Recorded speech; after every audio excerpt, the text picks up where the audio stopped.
Review It. That's right. Review It is a time where we give our personal opinions on pop culture and much more. Today we're reviewing another one of Amber Wheeler's picks, rideshare apps such as Lyft and Uber. So that's something we were just talking about, how I don't think I've taken one since the pandemic started. So it's been a little bit, a little minute for me. But what do you think about them, Michael? Personally, for me, rideshare apps have been a godsend. I travel a lot, I arrive in strange locations, and I need to get ground transportation. It's easy to pull up the phone, the car comes right to me, I know exactly what it's going to cost.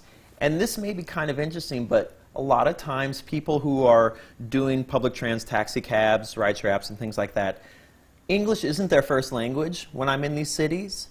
And it's nice to have everything laid out right there so there's no communication errors between me and the driver. Everybody knows exactly what to do. I'm giving them thumbs up. It's all in there. Do you have a favorite one? I only use Uber. I have Uber, and I've never installed any of the other ones. Yeah. How about you, Amber? Well, I do love these apps. I will take a cab every once in a while, depending on where I'm at. You can get to a bigger city where they're kind of waiting for you, but if I can't find the rideshare area, especially at an airport, large airport. But I love them for, again, travel. And one of my favorite Lyft rides that I ever took, because I take Lyft and Uber when I do use those apps, was in New Orleans a few years ago. My husband and I spent Christmas there, and we showed up, and the driver was from there, and we had about a 40-minute ride, and we just talked the whole way about what we can do, about her experiences during Katrina. Of course, you know, she had lived there and had a huge experience, and I learned so much from her. And then I didn't know these little places to go to that I wouldn't have known if I just sort of looked on my phone where to go get some food. She sent us to some good kind of you can call them hole-in-the-wall type places with some incredible food.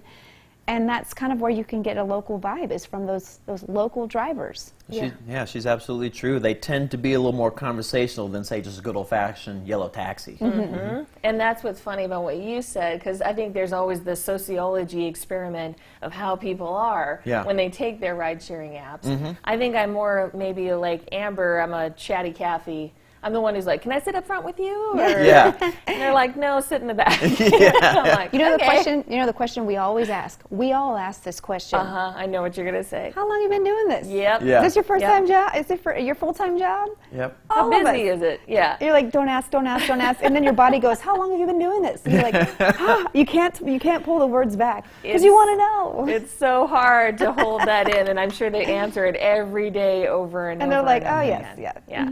Is Uber your favorite, Amber? Say that one more time. Is Uber your favorite, or Lyft? I actually like Lyft. Lyft, and just because of the area that I use it in the most, they typically have better rates. I think it's good to shop around. Look at different places. Call the local cab companies too. See what they're, if you want to support them, see how much they're going to charge, how long it takes to get you, because sometimes they're a little cheaper too, because the rates fluctuate. That is the smart way to do it. I think I've used Uber and Lyft, and that's it, and then cabs, and yeah, it's been a while. I will say, when you were talking about New Orleans, we took one for the first time in Uber on I think it was on our honeymoon in Hawaii, and we felt so cool. This was so cutting edge. Bougie. This was not happening in North Dakota yet, and we was like, oh wow, we have to download this app? And then when it finally got here, it was like, this is so convenient. Yeah. So somebody else's car, and it's like super nice. What they need to do is invest in mom vans, where they have the child seats in there too. So then if you need that, you can go with your kids. That's a good idea, I'm telling you. I've got the ideas, I don't have the follow-through. Well, now someone's going to capitalize on your idea. I know. Your new business venture. If it means I could use it, I'd be okay with it. Just give me the cut or something. Either way, this has been Review It, and tomorrow is Friday, or as we call it, Brew Day. And Jordan from Bismarck Brewing will be here to tell us all about their featured brew. And you may use a rideshare app to get to the Glow Hike this coming Saturday. Save your energy. Take a rideshare app. Matt is here to tell us all about the colorful details about this year's Glow Hike, and that's coming up when we return.